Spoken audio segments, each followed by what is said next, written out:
निश्चित रूप से कह सकते हैं कि बिहार की तरक्की और बिहार का विकास तेजी से, कांग्रेस की सत्ता थी केंद्र में, लालू जी एक मजबूत ताकत के रूप में थे, 24 सांसदों को लेकर एक किंग मेकर की भूमिका में थे। उस समय नीतीश कुमार जी बिहार को विशेष राज्य का दर्जा देने की मांग उठाई थी। आज इस तरह की सुविधा बिहार को मिलने से, विशेष पैकेज मिलने से बिहार में जो काम हो रहे हैं उसकी गति में और तेजी आई। नमस्कार, मैं ब्यूटी कश्यप और आप देख रहे हैं बिहार डेली लाइव। कल ही केंद्र में बजट पास हुआ है और बिहार को 59,000 करोड़ की राशि भी मिली है। आखिर इस राशि से क्या फायदा होगा, इन्हीं सब तमाम मुद्दों पर बात करने के लिए हमारे साथ जदयू के प्रवक्ता हेमराज राम मौजूद हैं। बिहार को 59,000 करोड़ की राशि मिली है, फिर भी विपक्ष का कहना है कि झुनझुना मिला है बिहार को।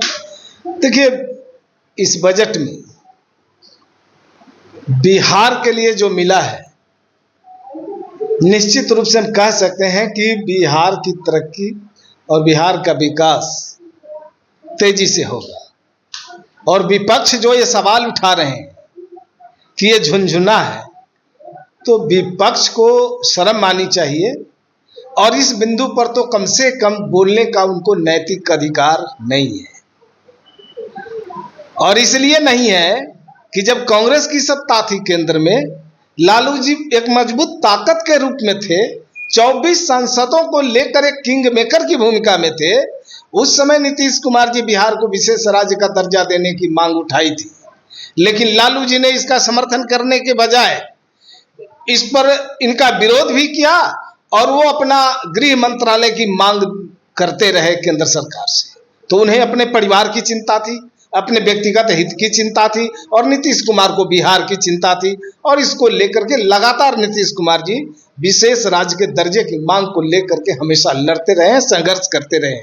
और उसी का नतीजा है कि आज, वो तो अलग बात है कि नीति आयोग के मापदंड के अनुसार तत्काल अभी बिहार को या किसी राज्य को विशेष राज्य का दर्जा अभी जो नहीं दिया गया, लेकिन कम से कम एक जो किसी राज्य के तरक्की के लिए, उसके उत्थान के लिए, उसको आगे बढ़ने के लिए, उस राज्य में जो कई तरह के बंद कार्य हैं उसको चालू करने के लिए और कई रास्ते खुल गए हैं।